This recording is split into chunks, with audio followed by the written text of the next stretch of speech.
अस्सलाम वालेकुम everyone, welcome to vocabulary way you learn English with easy lessons. आज का लेसन बहुत इंपॉर्टेंट है क्योंकि आज के लेसन में आप जो है वो 10 मस्ट नो एडजेक्टिव्स सीखेंगे टू डिस्क्राइब फूड टेस्ट। ठीक है। जो हम खाना जो हम रोज़मर्रा ज़िंदगी में जिस तरह के टाइप्स के जो खाने हम इस्तेमाल करते हैं उनके जो टेस्ट्स हैं उसको डिस्क्राइब करने के लिए आपके पास क्या वोकैबुलरी है, आप किस तरह से उनको जो है वो डिस्क्राइब करेंगे। ये स्पोकन इंग्लिश के लिए आज का लेसन बहुत इंपॉर्टेंट है। जैसे देखिए हमें दो चार वर्ड्स तो हमें कॉमनली पता है, जैसे कि स्वीट है, सॉल्टी है, स्पाइसी है। जैसे हमें सावर इवन के मालूम है। देखिए स्वीट का मतलब है कि मीठा है, सॉल्टी का मतलब है कि ये नमकीन है। जैसे कि सावर का मतलब हमें मालूम है कि ये खट्टा है, या हमें जो स्पाइसी का मालूम है कि हमें ये तीखा है खाना। ये हम इन वर्ड्स को यूज़ करते हैं। लेकिन अगर आपको ये कहना है कि खाना फीका है तो इसके लिए क्या इंग्लिश है आपके पास? शायद आपको ना मालूम हो। ठीक है, तो ये मैं आपको इस तरह के वर्ड्स आज सिखाऊंगी। या जैसे अगर आपने ये कहना है कि खाना बहुत चटपटा है, जैसे कि हम कोई चटपटी सी चाट खाते हैं, या जैसे हम पानी पूरी जो है वो खाते हैं। ठीक है, तो चटपटे के लिए आपके पास क्या वर्ड है? अगर आप ये कहेंगे कि हम स्पाइसी उसके लिए यूज़ करें, स्पाइसी का मतलब तो तीखा होता है। सावर भी आप यूज़ नहीं करेंगे क्योंकि सावर का मतलब खट्टा होता है। ठीक है, तो जो चटपटे किस्म का खाना होता है जिसमें स्पाइस भी होता है, जिसमें खट्टा भी होता है, सब कुछ मिला हुआ, तो हम उसको उसके लिए वर्ड हम यूज़ करते हैं, बड़ा चटपटा सा है ये। तो इसके लिए आपके पास क्या इंग्लिश है? तो इस तरह की आज मैं आपको जो है ना इम्पोर्टेंट जो इंग्लिश है, जो कि आपको बहुत कम मालूम होगी। कॉमनली हम लोगों को उन वर्ड्स की इंग्लिश नहीं पता होती है, तो वो मैं आज आपको सिखाऊंगी। ठीक है, तो आगे बढ़ने से पहले आपसे रिक्वेस्ट है कि काइंडली सब्सक्राइब कर लीजिए मेरे चैनल को, और प्लीज़ इस लेसन को आप शेयर ज़रूर कीजिए। शेयर कीजिए अपने फ्रेंड्स के साथ, अपनी फैमिली मेम्बर्स के साथ, अपने क्लासमेट्स के साथ, या आप किसी ग्रुप में हैं, किसी ग्रुप में शेयर कीजिए, व्हाट्सएप पे शेयर कीजिए, किसी फेसबुक ग्रुप पे शेयर कीजिए। जहाँ भी आप हैं, जहाँ पे आपको लगता है कि लोग इंग्लिश सीखने में इंटरेस्टेड हैं, आप काइंडली मेरे इस लेसन को शेयर कीजिए। अच्छा जी, और इसका जो पीडीएफ है वो भी आपको जो है ना उसका लिंक डिस्क्रिप्शन में होगा, वहाँ से आप पीडीएफ भी इसकी डाउनलोड कर सकते हैं। ठीक है जी, तो चलें जी स्टार्ट करते हैं।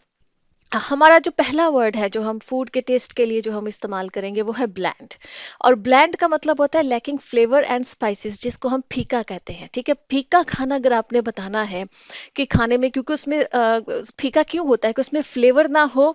और फ्लेवर क्यों नहीं होता है किसी खाने के अंदर? क्योंकि उसमें स्पाइस जो है, जैसे नमक कम है, या जैसे चिली कम है, मिर्चें कम है, जो भी इसमें स्पाइसेस हम किसी भी खाने के अंदर यूज़ करते हैं, अगर वो कम डली हुई हैं तो ज़ाहिर-सी बात है कि उसका टेस्ट नहीं आएगा आपको, आपको बड़ा फीका लगेगा खाना। तो ऐसे खाने के लिए आप कह सकते हैं कि ये ब्लैंड है। जैसे कि आप इसको सेंटेंस में कह सकते हैं कि this omelette is bland, add some salt to it. ठीक है, कि ये जो ऑमलेट है ये बड़ा ही फीका है, इसमें थोड़ा-सा सॉल्ट ऐड कर दो। ठीक है, अगर आप अंडा वैसे ही खाएँगे तो आपको फीका-फीका लगेगा। कोई अच्छा ऑमलेट की तो जस्ट एग्जांपल है। आप किसी भी जिस दिस करी इज़ ब्लैंड, ठीक है, करी जैसे हम शोरबा होता है, शोरबा किसी भी चीज़ का। ठीक है, या वेजिटेबल्स इज़ ब्लैंड। ठीक है, कि ये जो भी आपने सब्जी पकाई है वो ब्लैंड है। कुछ भी है, अगर आपको लग रहा है कि ये फीका है, वो उसका टेस्ट जो है उसमें फ्लेवर कम है, तो फिर आप ये कह सकते हैं कि ऐड सम सॉल्ट और add some chilli in it. ठीक है, कि कोई सॉल्ट या कुछ चिली जो है वो इसके अंदर जो है वो आप ऐड कर दो। ठीक है जी। नेक्स्ट है जी हमारे पास वर्ड, वो है इंसिपिड। इंसिपिड का मतलब भी यही होता है टेस्टलेस, बदमज़ा, बेजायका चीज़। अच्छा, ब्लैंड और इंसिपिड जो है ना ये तकरीबन एक मीनिंग में इस्तेमाल होते हैं। इसमें एक स्लाइट सा डिफरेंस होता है कि जो इंसिपिड है ना वो हम कॉफ़ी चाय वगैरह के लिए इस्तेमाल करते हैं, जो ड्रिंक्स होते हैं स्पेशली ये ज़्यादातर कॉफ़ी और टी के लिए ज़्यादा इस्तेमाल होता है। थोड़ा फॉर्मल वर्ड है ब्लैंड की तरह। ब्लैंड में भी होता है ना कि आपको टेस्ट नहीं आ रहा है, आपको फीका लग रहा है। इसी तरह से अगर कॉफ़ी अच्छे तरीके से नहीं बनी है, चाय अच्छे तरीके से नहीं बनी है, ठीक है, उसका एक ख़ास जो जो भी कॉफ़ी लवर्स हैं या जो टी लवर्स हैं उनको मालूम है कि एक अच्छा टेस्ट एक टी का या एक कॉफ़ी का कैसा आता है। ठीक है, तो अगर वो अच्छे तरीके से नहीं बनी, आपको फ़ील हो रहा है कि पानी पानी सा है, कि बस ऐसे लग रहा है जैसे मैं एक गर्म पानी पी रहा हूँ। ठीक है, तो इसका मतलब है कि वो इंसिपिड है, वो कॉफ़ी इंसिपिड है या वो टी इंसिपिड है, उसमें वो टेस्ट नहीं आ रहा है जो उसमें कॉफ़ी का टेस्ट है, या जो उसमें हम पत्ती ऐड करते हैं चाय के अंदर, तो उसका जो एक फ्लेवर आता है उसमें, अगर आप चीनी डाल के पीते हैं या आप मसाले वाली चाय पीना चाहते हैं, तो जैसे आप कार्डमम्स या कुछ और चीज़ें डाल के आप उसमें पीते हैं, तो वो जो अगर फ्लेवर आपको नहीं आ रहा है ना अगर टी या कॉफ़ी में, तो आप उसके लिए आप ये वर्ड इंसिपिड यूज़ करेंगे। ठीक है, आप कहेंगे the coffee is bland and insipid, ठीक है, कि कॉफी जो है ना वो फीकी भी है और इंसिपिड है, बदमजा है, बेजायका है, उसका जायका नहीं आता। जरूरी नहीं कि आप दोनों वर्ड एक साथ इस्तेमाल करें। आप करें तो कॉफी इज इंसिपिड, ये भी कह सकते हैं। I just drank a insipid coffee, मैंने अभी सिर्फ एक बड़ी बदमजा सी कॉफी पी है। या इंसिपिड टी, ठीक है, कि मैंने बड़ी बदमजा सी जो है ना वो चाय पी है, ठीक है। तो जिसका कि आपको टेस्ट, उनका जो एक ओरिजिनल टेस्ट होता है वो आपको नहीं आ रहा है, अच्छे तरीके से वो बनी नहीं है, ठीक है जी। नेक्स्ट है जी हमारे पास पिकेंट। पिकेंट हम यूज करते हैं, जो भी मैं आपको कह रही थी, मसालेदार, चटपटा। अब स्पाइसी नहीं कहेंगे, स्पाइसी का मतलब तो होता है ठीक है तीखा है, मसालेदार खाना है, लेकिन एक वो जो चटपटा वाला टेस्ट होता है ना, उसके लिए आप ये पिकेंट यूज करेंगे, ठीक है। जैसे कि अगर आपने कहना है I enjoy the spicy and piquant taste of the chaat, ठीक है, कि मैंने चाट का एक बड़ा है ना स्पाइसी, और वो जो एक पिकेंट उसका टेस्ट था ना, एक बड़ा चटपटा सा टेस्ट था। क्योंकि देखिए स्पाइसी तो होती है इस तरह की चीज़, उसमें तीखा ऐड किया जाता है, लेकिन आप उसमें देखिएगा कुछ ना कुछ थोड़ा सा खट्टा भी ऐड किया जाता है, फिर चाट मसाला, और फिर इस तरह के हम कितने मसाले यूज करते हैं, तो वो एक फ्लेवर बनता है बड़ा चटपटा सा, चटखारेदार जिसको आप बोलते हैं, ठीक है। तो दैट्स पिकेंट, ठीक है, उसके लिए आप पिकेंट वर्ड यूज करेंगे। नेक्स्ट है जी टैंगी। टैंगी जो है वो उसको कहेंगे pleasantly sharp and strong taste, जिसको हम खट्टा तुर्श कहते हैं। अब आप कहेंगे सावर हम यूज करते हैं खट्टे के लिए, SOUR, मैं स्पेलिंग्स उन लोगों के लिए बता रही जिनको अगर ना मालूम हो, ठीक है। सावर हम यूज करते हैं खट्टे टेस्ट के लिए, अगर किसी चीज का खट्टा टेस्ट हो। देखिए सावर और टैंगी में फ़र्क ये होगा कि सावर खट्टा वो टेस्ट है जो हमें अच्छा नहीं लगता है, जैसे कि विनेगर का टेस्ट होता है ना, जैसे सिरके का टेस्ट होता है। अगर आप डायरेक्ट सिरका अगर आप उसको टेस्ट करेंगे तो खट्टा तो बहुत होता है वो, और वो आपको अच्छा नहीं लगेगा उसका टेस्ट। विनेगर जो है वो मुख्तलिफ चीज़ों में जब हम यूज़ करते हैं तो फिर उसके उसके उसके टेस्ट को थोड़ा सा कम किया जाता है ताकि अच्छा लगे, खाया जा सके, ठीक है। इसी तरह से जैसे अगर आप लेमन स्क्वीज करें, तो लेमन जूस को अगर आप डायरेक्ट अगर आप उसको खाने की कोशिश करें या पीने की मतलब टेस्ट करें उसको, तो वो आपको अच्छा नहीं लगेगा, क्योंकि लेमन का डायरेक्ट टेस्ट वो बहुत खट्टा होता है। तो लेमन या विनेगर इस तरह के जो तुर्श तेज तेज किस्म के टेस्ट होते हैं ना, जो शार्प किस्म के होते हैं, उनके लिए हम सावर यूज करते हैं वर्ड, ठीक है। लेकिन टेंगी हम उनके लिए यूज करेंगे जब ये टेस्ट को किसी और चीज में मिलाकर उसको एक बड़ा प्लेजेंट सा उसका एक टेस्ट बनाया जाता है, तो वो टेंगी होता है। जैसे कि अगर लेमन को डायरेक्ट, मैंने भी लेमन की एग्जांपल दी, लेमन को डायरेक्ट अगर आप उसको टेस्ट करने का आपको अच्छा नहीं लगेगा, लेकिन अगर हम जब उसका नींबू पानी बना लें, जिसमें पानी भी हो, चीनी भी डाल दिया जाए, उसमें नमक भी होता है, पूरा एक प्रोसेस होता है, और उसमें लेमन जूस भी होता है, तो वो खट्टा टेस्ट तो होता है नींबू पानी का, लेकिन वो ऐसा खट्टा टेस्ट नहीं होता जो हमें बुरा लगे, हमें अच्छा लगता है, हम इंजॉय करते हैं उसको, क्योंकि उसमें बाकी इंग्रेडिएंट्स मिलाकर जो है वो उसको बनाया जाता है। तो वो जो नींबू पानी का टेस्ट होगा वो टैंगी होगा, ठीक है, क्योंकि वो प्लेजेंट है, वो हमें अच्छा लगता है, ठीक है। डायरेक्ट लेमन का टेस्ट सावर होगा, लेकिन जब उस पे हम उसका नींबू पानी बना लेंगे तो वो जो टेस्ट बनेगा वो टैंगी बनेगा, ठीक है जी। जैसे कि ये देखिए इसका जो है, every morning I need a glass of tangy orange juice. अब ऑरेंज जूस जब हमने बनाया है, जाहिर बात है, तो खट्टा तो होता है, लेकिन उसमें चूंकि बाकी इंग्रेडिएंट्स भी होते हैं, उसमें हमने शुगर भी ऐड की होती है और भी चीज़ें ऐड की होती है, जैसे सॉल्ट वगैरह या कुछ इस तरह से, तो वो एक अच्छा प्लेजेंट टैंगी टेस्ट बनता है, ठीक है। तो उसको आप टैंगी कहेंगे। इस तरह के जो तुर्श किस्म के जो फल होते हैं या जो चीज़ें होती हैं, उनसे जो हम फ्लेवर्स बनाते हैं, जो चीज़ें बनाते हैं, ऐसे टेस्ट को हम जो है ना टैंगी कहेंगे, जैसे कि नींबू पानी का टेस्ट या किसी ऑरेंज जूस का टेस्ट है, ठीक है जी। नेक्स्ट है जी रेंसिड। अच्छा जी, रेंसिड हम यूज करते हैं oily foods gone bad in taste, colour and smell, बदबूदार, सड़ा हुआ। अब रेंसिड आप हमेशा याद रखिएगा, ये ज्यादातर ये कॉमनली यूज होता है बटर के लिए। जब मक्खन काफी देर के लिए अगर पड़ा रहे ना, आप देखिए उसको काफी देर के लिए पड़ा है, आपने यूज नहीं किया है, तो उस मक्खन का कलर खराब हो जाता है और उसमें से एक स्मेल आने लग जाती है, ठीक है। तो वो अब वो जो बटर है ना वो रैंसिड हो गया है, ठीक है। आप कहेंगे कि बटर हैज गॉन रैंसिड, ठीक है। Don't use this butter, it has gone rancid, कि इस बटर को इस्तेमाल मत करो, ये रैंसिड हो गया है, मतलब कि ये अपनी जो असल वो जो एक फ्रेशनेस है ना, वो फ्रेशनेस इसकी खत्म हो गई है, ठीक है। जैसे कि ये बटर, वैसे ज्यादातर रैंसिड वर्ड जो है कॉमनली ये बटर के लिए इस्तेमाल होता है, जब बटर खराब हो जाए, काफी देर पड़ा रहे, वो फ्रेश ना रहे, इस्तेमाल इस्तेमाल के काबिल ना रहे। आप ऑयल के लिए भी, किसी किस्म का ऑयल के लिए भी यूज़ कर सकते हैं जब वो अपनी फ्रेशनेस, अपनी वो होती है जो चीज़, वो ख़त्म हो जाए। ऑयल को अगर बार बार किसी ऑयल को यूज़ किया, जैसे आप देखिएगा दुकानों पे ऑयल में इतनी ज़्यादा वो फ्राइंग हो रही होती है कि उसमें से स्मेल आने लग जाती है, उसकी असल फ्रेशनेस जो है वो ख़त्म हो जाती होती है, तो वो ऑयल को भी कह सकते हैं कि वो रेंसिड हो गया। इसको याद रख लीजिएगा कि रेंसिड वर्ड ज़्यादातर जो ना वो ऑयली फूड्स के लिए इस्तेमाल होता है, जो जितनी भी ऑयली चीज़ें हैं, ठीक है, उनके लिए ये इस्तेमाल होता है जब वो फ्रेश ना रहे, उनमें से स्मेल आने लग जाए और उनकी शक्ल भी जो है ना वो थोड़ी सी ख़राब हो जाए और उनका टेस्ट भी ख़राब हो जाए, जो ओरिजिनल टेस्ट उनका होता है वो फ्लेवर उनका ख़राब हो जाए, तो फिर उसके लिए आप रेंसिड वर्ड यूज़ करते हैं, ठीक है जी। अच्छा, वैसे इसमें एक और चीज़ है, कुछ लोग रेंसिड वर्ड को मीट के लिए भी यूज़ करते हैं, गोश्त के लिए, लेकिन इसमें डिबेटेबल है। कुछ लोग कहते हैं कि गोश्त के लिए आप रोटन वर्ड यूज करेंगे। जब गोश्त होता है ना, गोश्त पड़ा रहे, तो आप देखिएगा कि एक तो वो जो उसकी वो फ्रेशनेस होती है वो खत्म हो जाती है और उसमें से स्मेल आने लग जाती है, ठीक है, तो आप कहेंगे कि this meat has gone rotten, ठीक है, कि रोटन हो गया ये। लेकिन कुछ लोग उसके लिए रेंसिड भी यूज कर लेते हैं कि मीट हैज गॉन रेंसिड, कि मीट जो है वो खराब हो गया है, उसकी एक तो कलर उसका खराब हो गया है और उसमें से स्मेल आ रही है, और जाहिर बात है जब उसे पकाएंगे तो उसका टेस्ट भी वैसा नहीं आएगा, ठीक है। तो आप इस चीज को बात, लेकिन रेंसिड को याद रखिएगा, ये ज्यादातर बटर के लिए यूज होता है मैक्सिमम टाइम, ठीक है।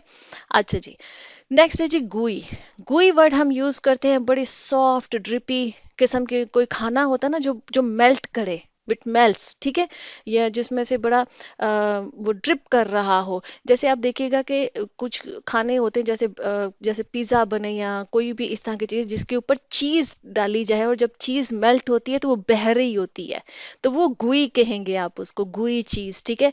या आप देखिएगा कि जैसे क्रीम वगैरह किसी चीज, कैसे कोई डेजर्ट वगैरह बनाया गया है तो उसके ऊपर से जो क्रीम लगाई जाती है वो क्रीम मेल्ट होती है, या जो ग्लेज सी बनाई जाती है, चॉकलेट ग्लेज जो होती है वो मेल्ट होती होती जो, जैसे चॉकलेट वो केक्स के ऊपर जो ना वो डाली जाती है तो वो मेल्ट होके नीचे को आती है ना, तो वो कहेंगे गुई किस्म का, ठीक है, गुई केक है ये या गुई चीज है ये, ठीक है। जैसे गुई चॉकलेट केक वाज अ यम, कि जो वो बड़ा गुई किस्म का जो ना वो मेल्ट होता हुआ वो जो चॉकलेट केक था ना वो बड़ा ही यम था, मतलब बहुत ही मजेदार था। यम हम यूज करते हैं ना वर्ड के मजेदार के लिए, ठीक है, तो वाज अ यम कि बहुत मजेदार था वो जो गुई किस्म का चॉकलेट केक था, क्योंकि वो चॉकलेट केक ऐसा बना था कि जिसके ऊपर जो चॉकलेट ग्लेज थी वो बह रही थी, या उसके अंदर अक्सर स्टफिंग भी कुछ चॉकलेट्स के अंदर की जाती है, चॉकलेट किस तरह से उसके अंदर चॉकलेट मेल्ट होती है कि जब आप वो केक को काटते हैं तो उसके अंदर से चॉकलेट बहती हुई बाहर को आती है, ठीक है, तो वो गुई चॉकलेट केक होगा, ठीक है जी। नेक्स्ट है जी सेवरी। सेवरी जो है ये हम यूज करते हैं salty and spicy, not sweet. अच्छा, सेवरी को आप याद रख लीजिएगा, ये होता है ऑपोजिट ऑफ स्वीट, ठीक है। स्वीट क्या है, मीठा, सेवरी क्या होगा, नमकीन। अब आप कहेंगे कि सॉल्टी इसके लिए यूज होता है, हाँ सॉल्टी इसके लिए यूज होता है, लेकिन जब आपने ये कहना हो ना कि ऑपोजिट टू स्वीट, ये मीठा नहीं है, तो आप नॉर्मली इसको सेवरी वर्ड जो है ना वो यूज किया जाता है, सॉल्टी इतना अप्रोप्रिएट नहीं रहता है वर्ड, ठीक है।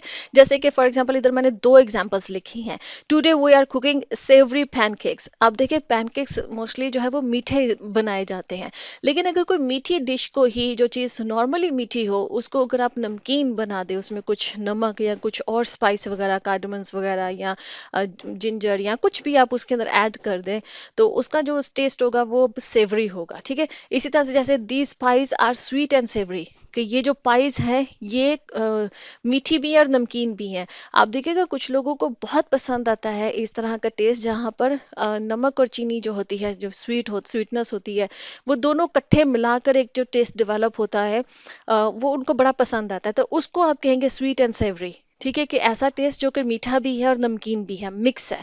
जैसे कुछ लोगों को इस तरह की चाय पीने का बहुत शौक होता है कि वो चीनी भी डालते हैं और उसमें नमक भी ऐड करेंगे। मैंने कुछ लोगों को देखा है जो इस तरह से चाय पीते हैं, उन्हें बड़ा पसंद आता है ये टेस्ट कि मीठा भी हो और नमकीन भी हो, तो स्वीट एंड सेवरी आप वहां पर यूज कर सकते हैं, ठीक है। याद रखिएगा सेवरी जो है ना वो ऑपोजिट ऑफ स्वीट कहलाया जाता है, ठीक है, इसका एग्जैक्ट मीनिंग ये होता है, तो इसको आप इस तरह से समझ लीजिए कि जहाँ पर मीठा जो चीज़ें बनती है, अगर वही चीज़ जो है वो नमकीन टेस्ट में बनाई जाए तो वो सेवरी हो जाएगी, ठीक है जी। आई होप के समझ में आ गया। चलिए जी, नेक्स्ट है जी फंजेंट।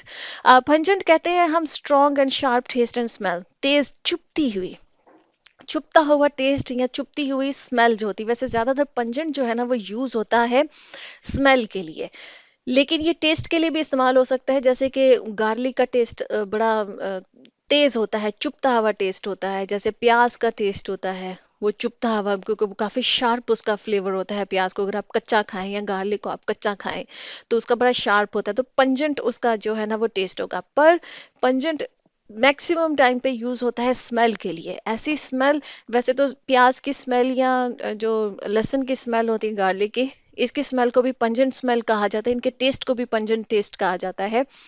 बट जैसे आपने किचन के अंदर, अगर किचन का बहुत देर तक जो वेस्ट होता है वो पड़ा रहे, तो आप देखिएगा किचन में से एक बड़ी गंदी सी बदबू आने लग जाती है। या वेजिटेबल्स बहुत देर से, या कुछ फ्रूट्स बहुत देर से पड़े रहे और वो सड़ जाएं, गल सड़ जाएं, ठीक है, वो रोटन हो जाए, रोटन वेजिटेबल्स या वो रोटन फ्रूट्स हो जाएं, तो वो क्या होता है कि आप देखिएगा कि आपके किचन में एक बड़ी गंदी सी तेज सी स्मेल आएगी। उस स्मेल को भी पंजेंट स्मेल कहा जाता है। जो रोटन फ्रूट्स की स्मेल होगी, रोटन वेजिटेबल्स की स्मेल होगी, तो उस स्मेल को भी पंजेंट स्मेल कहा जाता है। ठीक है, जैसे सेंटेंस इसका है, there is a pungent smell coming from the kitchen, कि किचन में से एक बड़ी ही तेज किस्म की चुभती हुई ना एक स्मेल आ रही है। हो सकता है कि कोई चीज वहां पे पड़ी हुई है सॉरी, एक्सक्यूज मी। जैसे कि आप देखिएगा कि अगर वहां पर अंडे पड़े हुए हैं, और अंडे जो हैं वो जैसे होते हैं ना, खराब हो जाए, रॉटन एग्स हों, ठीक है, तो उनकी भी बड़ी गंदी सी स्मेल होती है। उस स्मेल को भी आप पंजेंट स्मेल कहेंगे। या अक्सर ऐसे जिसमें अंडे आपने बनाए हुए हैं और रॉटन एग्स जो हैं उनको किसी बर्तन में निकाला, तब देखिएगा कि उस बर्तन में से भी स्मेल आने लग जाती है। That's a pungent smell. ठीक है जी। नेक्स्ट है जी चुई। चुई हम यूज करते हैं नीडिंग टू बी च्यूड। ठीक है, ऐसी कोई चीज चुबाने वाली, जैसे इसका मैंने मतलब निकला है, लिखा है, ऐसी चीज जिसको खाते वक्त ना आपको बहुत ज्यादा चबाना पड़े। ठीक है, जैसे कि अगर मीट जो है वो अगर अच्छी तरह से कुक नहीं हुआ है, या तो अंडर कुक हो गया है या ओवर कुक हो गया है। अच्छा, मैं अंडर कुक का बता दूं, अंडर कुक का मतलब ये होता है जो भी कच्चा हो, जो पूरी तरह से अभी पकाना हो।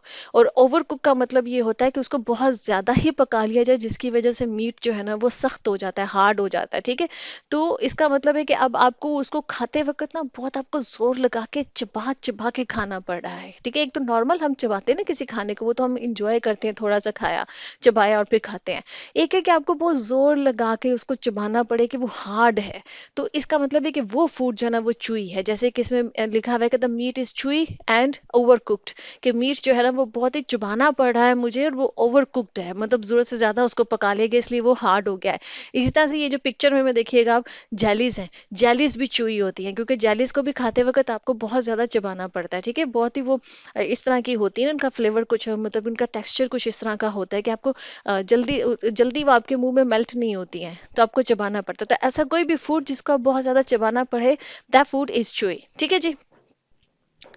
मोल्डी। अच्छा जी, मोल्डी हम कहते हैं किसी को कवर्ड विथ फंगस, फफूंदी लगी हुई। ठीक है, जैसे ब्रेड होती है, ब्रेड अगर पड़ी हुई है हमारे जो फ्रिज में या बाहर ही पड़ी रह गई है, आप देखिए, अगर उसको वो ग्रीन कलर की या ब्लैक कलर की या वाइट कलर की एक फंगस उसको लग जाए, तो इसका मतलब है कि वो ब्रेड जो है ना वो मोल्डी हो गई है। ठीक है, द ब्रेड हैज गॉन मोल्डी। इस ब्रेड के अलावा आप देखिएगा बटर को भी, अक्सर अक्सर बटर काफी देर पड़ा रहे तो उसके ऊपर भी आप देखिएगा साइड पे वो ब्लैक ब्लैक सी वो एक फंगस आ जाती है, चीज पे आ जाती है। ऐसे फ्रूट्स पड़े रहे, जैसे ऑरेंजेस अगर पड़े रहे, तो आप देखिएगा कि उसके ऊपर ग्रीन या वो वाइट सी एक वो फंगस सी आ जाती है। ठीक है, तो किसी भी फ्रूट को, किसी भी खाने वाली चीज को अगर वो फंगस लग गई है ना, वो वाइट कलर की है या वो ग्रीन कलर की है या वो ब्लैक कलर की है, तो आप कहेंगे कि अब ये जो है ना ये मोल्डी हो गई है, मतलब कि अब इसको फफूंदी लग गई है, अब ये खाने के काबिल नहीं रही है। ठीक है, तो ब्रेड हैज गॉन मोल्डी, मतलब कि ब्रेड को जो है वो फंगस लग गई है, फफूंदी लग गई है, एंड अब ये